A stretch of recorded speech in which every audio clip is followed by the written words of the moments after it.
உங்க எல்லாருக்கும் ஒரு கேள்வி. நாம எல்லாரும் இந்த உலகத்துல திறமை இல்லாம தோக்குறோமா? இல்ல தன்னம்பிக்கை இல்லாம தோக்குறோமா? Very good. சிரம்.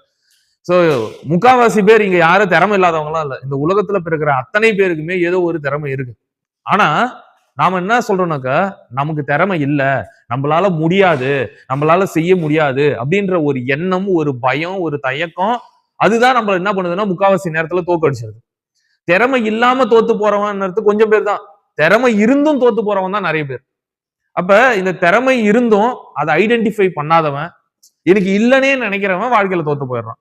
அப்ப அதை எப்படி நாம வந்து ஐடென்டிஃபை பண்ணுறது, நாம நம்மள எப்படி நம்புறது, நம்ம மேல ஒரு தன்னம்பிக்கையை எப்படி ஏற்படுத்துறது அப்படின்றத தான் இந்த கிளாஸ்ல பார்க்க போறோம். சோ இன்னைக்கு நம்ம கிளாஸ்னுடைய டாபிக் என்னன்னு பாத்தீங்கன்னாக்கா, பிலீவ் இன் யுவர் செல்ஃப். நீங்க உங்களை நம்புங்க. நீங்க உங்களை நம்புங்க. இதுக்கு உதாரணமா ஒரு கதை சொல்றேன் நான் உங்களுக்கு. சரியா? ஒரு பெரிய போர்க்களம், பயங்கரமான சண்டை ஒண்ணு நடந்துட்டு இருக்கு. ஒரு நாள் போச்சு, 2 நாள் போச்சு, 3 நாள் போச்சு. இப்ப 10வது நாள் சண்டைக்கு வந்து நிக்குது. இதுல இந்த பக்கம் இருக்கக்கூடிய ஒரு படையில மிஞ்சி இருக்கிறவங்க வெறும் 200 பேர் தான் இருக்கிறாங்க. சரியா? இந்த பக்கம் படையில இருக்கிறவங்கள எத்தனை பேர் இருக்கிறாங்கன்னாக்கா, இன்னும் 1000 பேர் இருக்கிறாங்க. இப்ப இந்த 200 பேருக்கும் ஒரு தளபதி இருக்கான், தலைவன். சரியா? அவங்க கிட்ட இந்த 200 பேரை சேர்ந்தவங்களும் வந்து அவங்க சைடு 1000 பேர் இருக்கிறாங்க. அவங்க நிச்சயமா மிகவும் பலத்தோட இருக்கிறாங்க. அவங்க நம்மள தோற்கடிச்சிருவாங்க. அதனால நாம என்ன பண்ணலாம், நம்ம திரும்பி போயிடலாம் அப்படின்னு சொல்லிட்டு தளபதி கிட்ட சொல்றாங்க. ஆனா அந்த தளபதி சொல்றான் அவங்க கிட்ட, இல்ல அவங்க 1000 பேரா கூட இருந்துட்டு போட்டோம். ஆனா அவங்கள விட நமக்கு திறமை அதிகம், ஸ்கில் அதிகம். நம்ம வந்து எக்கச்சக்கமான ஸ்கில் வச்சிருக்கோம். நம்மளுக்கு வந்து பல வகையான வித்தைகள் தெரியும். நம்ம அவ்வளவு பயிற்சி பண்ணியிருக்கோம். ஆனா அவங்க கிட்ட வித்தைகளினுடைய எண்ணிக்கை கம்மி, திறமை ரொம்ப கம்மி. அதனால அவங்க 1000 பேர் இருந்தா கூட நாம என்ன பண்ணிடலாம், அவங்கள தோக்கடிச்சிடலாம் அப்படின்னு சொல்றான். ஆனா இத வந்து அந்த 200 பேரும் ஏத்துக்க மறுக்கிறாங்க. இல்ல, நிச்சயமா முடியவே முடியாது. அவங்க வந்து 1000 பேர் இருக்காங்க, நம்மள எப்படியும் சாவடிச்சிருவாங்க அப்படின்னு சொல்றான். சரி, இப்ப நான் ஒண்ணு சொல்றேன் அப்படின்னு சொல்லிட்டு அந்த தளபதி சொல்றான். கடவுள் இருக்கிறாரு, கடவுளை நம்புறீங்களா அப்படின்னு கேட்கிறேன். நான் கடவுளை நம்புறோம், நாங்க எல்லாருமே கடவுளை நம்புறோம். கடவுள் கிட்ட போயிட்டு டாஸ் போட்டு பார்க்கலாம். தலை விழுந்துருச்சுனாக்கா போய் சண்டை போடலாம். சரியா? டெயில் விழுந்துருச்சுனாக்கா, பூ விழுந்துருச்சுன்னா நம்ம என்ன பண்ணிடலாம், திரும்பி போயிடலாம், சண்டை போடாம திரும்பி போயிடலாம் அப்படின்னு சொல்லிட்டு அந்த தளபதி சொல்றான். உடனே சரி, இதுக்கு எல்லாரும் சம்மதிக்கிறாங்க. கடவுள் மேல இருக்கிற நம்பிக்கையில எல்லாரும் சம்மதிக்கிறாங்க. அதே மாதிரியே போறாங்க. தளபதியும் கடவுள் முன்னாடி நல்லா வேண்டிக்கிட்டு டாஸ் போடுறாரு. கீழே என்ன விழுதுனாக்கா, தலை விழுந்துச்சு, ஹெட் விழுந்துச்சு. இப்ப என்ன பண்ணி ஆகணும், சண்டை போட்டு ஆகணும். உடனே தளபதி படை வீரர்கள் கிட்ட தலை விழுந்திருக்குது, இப்ப என்ன சொல்றீங்க அப்படின்னு. கடவுளே நம்ம பக்கம் இருக்கிறாரு, கடவுளே உத்தரவு கொடுத்துட்டாரு, நம்ம கண்டிப்பா ஜெயிப்போம் அப்படின்னு சொல்லிட்டு அந்த 200 பேரும் உற்சாகத்தோட நிச்சயமா ஜெயிக்கலாம், ஏன்னா கடவுளுடைய சப்போர்ட் நம்மளுக்கு இருக்குதுன்னு சொல்லிட்டு போய் சண்டை போடுறாங்க. பயங்கரமான சண்டை போடுறாங்க. ரொம்ப நேரம் சண்டை நீடிக்குது. கடைசியா இந்த 200 பேரு அந்த 1000 பேரு ஜெயிச்சிடுறாங்க. 200 பேரு 1000 பேரை ஜெயிச்சிடுறாங்க. எல்லாம் படை வீரர்களையும் உட்கார வச்சுட்டு தளபதி நின்றுகிட்டு, நம்ம ஜெயிச்சிட்டோம், இதை பத்தி என்ன நினைக்கிறீங்க அப்படின்னு சொல்லிட்டு கேட்கிறோம். உடனே அவங்க எல்லாரும் கடவுளினுடைய துணையால, கடவுளினுடைய அருளால நம்ம எல்லாரும் ஜெயிச்சிட்டோம், அவங்களுடைய சப்போர்ட் நம்மள வந்து ஒரு உத்வேகத்தை கொடுத்து ஜெயிக்க வச்சிச்சு அப்படின்னு சொல்லிட்டு சொன்ன உடனே இந்த படை தளபதி காலையில டாஸ் எடுத்து போட்டான்ல, அந்த காயினை எடுத்து காமிக்கிறான்.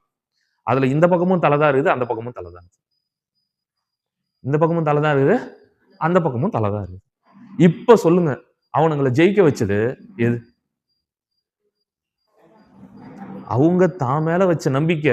அதுக்கு முன்னாடி நம்மளால ஜெயிக்கவே முடியாதுன்னு நினைச்சாங்க. ஆனா காசுல ஜெயிச்சதுக்கு அப்புறம் நம்மளால ஜெயிக்க முடியும், ஏன்னா கடவுள் நமக்கு சப்போர்ட் இருக்கிறாரு அப்படின்ற நம்பிக்கை அதிகரிச்ச உடனே இவங்க என்ன பண்ணாங்க, போய் அந்த 1000 பேர் ஜெயிச்சுட்டு வந்தாங்க. இதுதான் தன்னம்பிக்கை இருக்கிற நபருக்கும் தன்னம்பிக்கை இல்லாத நபருக்கும் இடையில இருக்கிற வித்தியாசம். நம்மளால முடியவே முடியாதுன்னு நினைச்ச காலத்துக்கும் ஜெயிக்கவே முடியாது நம்மளால. ஆனா நம்மளால முடியும், நமக்கு தன்னம்பிக்கை இருக்கு. எதிரி எப்பேற்பட்டவனா ஒன்னால இருக்கட்டும், முன்னாடி நிக்கிறவன் எவ்வளவு பலம் இருக்கிறவனா ஒன்னால இருக்கட்டும், அவனை வீழ்த்தக்கூடிய பலம் உங்க எல்லாருக்கும் இருக்குதுன்ற நம்பிக்கையை உங்களுக்குள்ள ஏற்படுத்திக்கணும். எந்த சப்ஜெக்ட்னா பார்த்து எனக்கு ரொம்ப கஷ்டமா இருக்கு சார், படிக்கவே முடியாது சார், அப்படிலாம் கிடையாது. அந்த சப்ஜெக்ட் உன்னால படிக்க முடியும்ன்றதுனாலதான் உனக்கு புக்காவே கொடுத்துருக்காங்க. உன் வயசுக்கு ஏத்த புக்கு தான் உனக்கு கொடுத்துருக்காங்கன்றத முதல்ல நம்புங்க. அப்பதான் உங்களால படிக்க முடியும். புரிஞ்சுதாப்பா நான் சொல்றது? எனவே இந்த கதையில இருந்து என்ன சொல்றாங்கன்னா, தெய்வத்தால் ஆகாதெனினும் முயற்சி தம் மெய்வருத்த கூலி தரும். திருவள்ளுவர் சொல்லியிருக்கிறார். தெய்வத்தால் ஆகாதெனினும் முயற்சி தம் மெய்வருத்த கூலி தரும். கடவுளாலேயே உனக்கு ஹெல்ப் பண்ண முடியாத சூழ்நிலை இருந்தால் கூட உன்னுடைய முயற்சியும் உன்னுடைய தன்னம்பிக்கையும் உனக்கு வெற்றியை தரும். புரிஞ்சுதா நான் சொல்றது? அப்ப முயற்சி பண்ணுங்க, தன்னம்பிக்கையோட இருங்க. எப்பயுமே என்னால ஜெயிச்சிட முடியும், எது வந்தாலும் என்னால பாத்துக்க முடியும் அப்படின்ற நம்பிக்கை உங்களுக்குள்ள இருந்தா உங்களால வெற்றியை நோக்கி செல்ல முடியும். சரியா? So first point, self belief is more important then talent. Self belief is more important than talent. திறமையை விட தன்னம்பிக்கையே மிகவும் உயர்வானது. திறமையை விட தன்னம்பிக்கையே மிகவும் உயர்வானது. அந்த 200 பேருக்கு திறமை அதிகம் தான். ஆனா அவனுங்க என்ன நினைச்சானுங்க? டேய், அந்த 200 பேருக்கு திறமை அதிகம். ஆனா அவனுங்க என்ன நினைச்சாங்க? நம்மளால ஜெயிக்க முடியாதுன்னு நினைச்சாங்க, பின்வாங்கிடலாம்னு நினைச்சாங்க. ஆனா தன்னம்பிக்கைன்னு ஒண்ணு வந்ததுக்கு அப்புறம் தான் அவங்களால என்ன பண்ண முடிஞ்சு? ஜெயிக்கவே முடிஞ்சு. அதனால திறமையை விட, டேலண்ட்டை விட செல்ஃப் பிலீஃப் ரொம்ப ரொம்ப ரொம்ப முக்கியமானது. ரெண்டாவது point, your weakness can become your strength. உங்களுடைய வீக்னஸ், அதாவது குறைகள், உங்களுடைய குறைகள், சரியா, அது கூட உங்களுடைய ஸ்ட்ரென்த்துக்காகத்தான் படைக்கப்பட்டிருக்கு.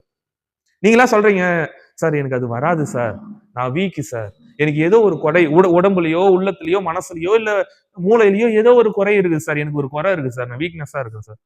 ஒருவேளை கடவுள் அந்த வீக்னஸே உங்களோட ஸ்ட்ரென்த்தா கூட படைச்சிருக்கும். அது எப்படி சார் வீக்னஸ் ஸ்ட்ரென்த் ஆகும்? நல்லா கேட்டுக்கோங்க. ஒரு ஊர்ல ஒரு விவசாயி இருந்தாரு. அந்த விவசாயிக்கு பக்கத்திலேயே எல்லாம் தண்ணி இல்லை. இப்ப நம்ம போர் போட்டு எல்லாம் எடுத்துட்டு வரோம்ல, அந்த மாதிரி தண்ணி இல்லை. கொஞ்சம் தூரத்துல இருந்து ஆத்துலயோ ஓடையில இருந்தோ தான் தண்ணியை வந்து எடுத்துட்டு வரணும். தினமும் இவர் வீட்டுக்கு தேவையான தண்ணியை 2 பானையில வச்சு எடுத்துட்டு வருவார். என்ன பண்ணுவாரு? 2 பானையில வச்சு எடுத்துட்டு வருவார். ஒரு பானை வந்து நல்லா ஓட்டை இல்லாம கிளியரா இருக்குது. இன்னொரு பானை வந்து லைட்டா விரிசல் விழுந்துருது. சரியா? ஆனா அந்த பானையில தான் தண்ணி எடுத்துட்டு வருவார். ஏன்னா அவருக்கு ஏழை விவசாயி, வேற பானை கிடையாது. அதனால அதே பானையில டெய்லி தண்ணி எடுத்துட்டு வருவார். நல்ல பானையில எடுத்துட்டு வரும்போது அது எங்கேயுமே சிந்தாது. ஆனா இந்த உடஞ்ச விரிசல் விட்ட பானையில எடுத்துட்டு வரும்போது அந்த தண்ணி எல்லா இடத்துலயும் சிந்தினே வரும். இருந்தாலும் எடுத்துட்டு போய் வீட்டுல வச்சு அடுத்தது அதுக்கு மண் வச்சு எப்படியோ வச்சிருவாரு. சரியா?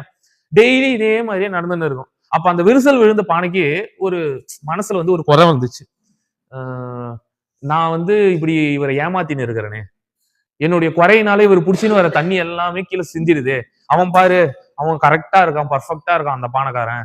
அந்த பானையில இருக்கிற தண்ணி ஃபுல்லா போய் சேர்ந்துருது. ஆனா நம்ம பானையில நான் எடுத்துட்டு வர தண்ணி மட்டும் இப்படி சிந்தினே வருது.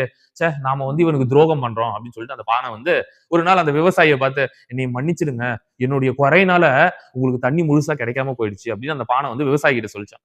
உடனே அந்த விவசாயி சொன்னானா சிரிச்சுக்கிட்டே, நீ ஏன் அப்படி நினைக்கிற? நான் அப்படிலாம் நினைக்கல. கொஞ்சம் என்னைக்காவது நான் தூக்கிட்டு வரும்போது நீ என்ன மேலேயே பார்த்துட்டு இருக்கிற, கீழே என்னைக்காவது பார்த்திருக்கிறியா அப்படின்னு சொல்லிட்டு கேட்டான். என்ன கீழே இருக்குது எனக்கு தெரியலையே அப்படின்னு ஒண்ணு, கொஞ்சம் நீ வந்த பாதையை கொஞ்சம் திரும்பி பாரு அப்படின்னு சொன்ன உடனே இந்த ஃபுல்லா தூக்கின்னு வந்த தண்ணி சிந்தாம வந்துச்சு இல்லையா, அந்த பாதை ஃபுல்லா காஞ்சி இருக்குது. இவன் தண்ணி சிந்திக்கிட்டே வந்தான் இல்லையா, அந்த பாதை ஃபுல்லா செடிங்க முளைச்சிருக்கு. புரியுதா நான் சொல்றது? எப்ப பார்த்தாலும் உன்னுல இருந்து தண்ணி ஒழிவிட்டே இருக்கும். இது என்னாலையும் தடுக்க முடியாது, உன்னாலையும் தடுக்க முடியாது. ஆனா அதுக்காக நான் என்ன பண்ணேன்னா, சின்ன சின்ன விதைகளை எடுத்துன்னு போய் தூக்கின்னு வர வழியில நான் நட்டு வச்சேன். உன் மூலமா வழிஞ்ச தண்ணியில அந்த விதைங்க வளர்ந்து இன்னைக்கு செடிகள்லாம் முளைச்சிருக்குது. அந்த செடிகள்ல இருந்து வர காய்களை நான் பறிச்சு சாப்பிட்டுட்டு இருக்கேன் அப்படின்னு சொல்லிட்டு அந்த விவசாயி சொன்னான். புரிஞ்சதாம கதை?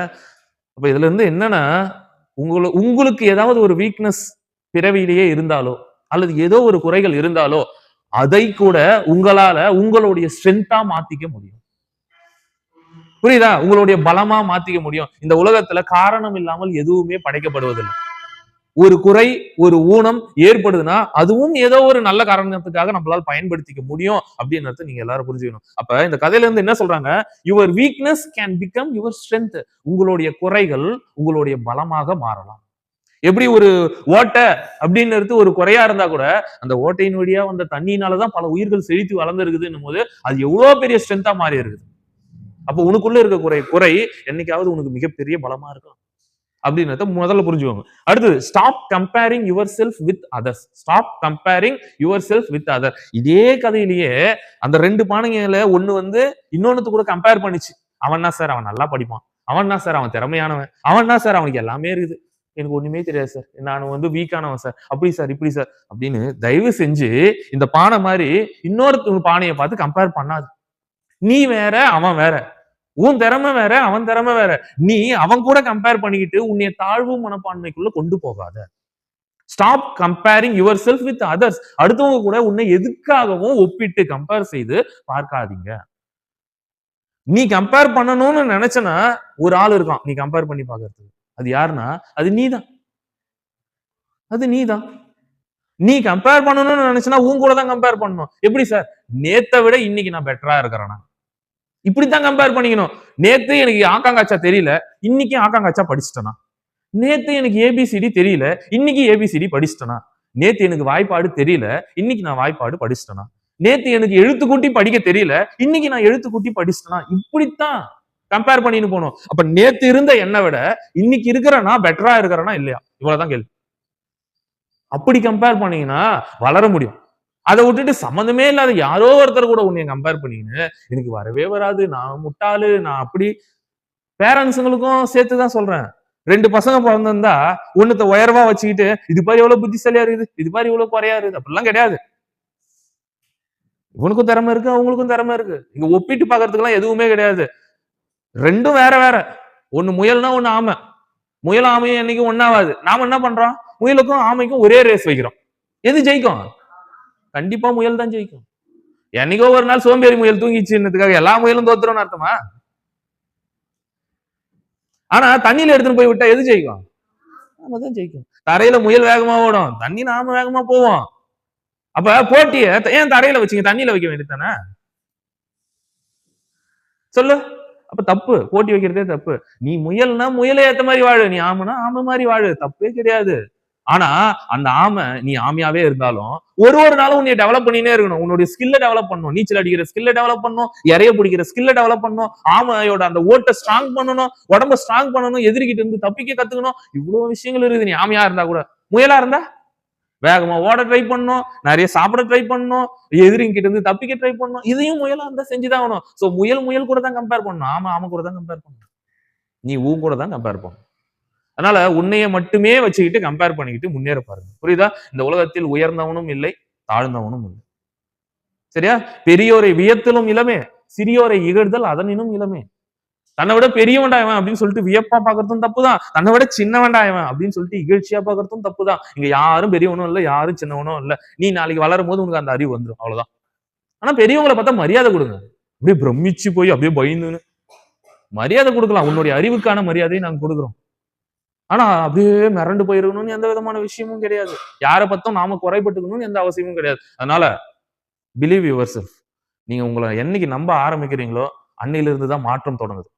அன்னையில இருந்து வேற ஒரு பாதை திறக்குது. நீங்க எல்லாரும் மிகப்பெரிய இடத்தை அந்த நேரத்துல இருந்து அடையறதுக்கு போக ஆரம்பிக்கிறீங்க. அதனால உங்களை நீங்க நம்புங்க. உங்களை நீங்க நம்புங்க. Believe your self. உங்க மீது வைக்கிற நம்பிக்கை தான் உங்களுடைய வெற்றி கதவுகளை திறக்கும். அப்ப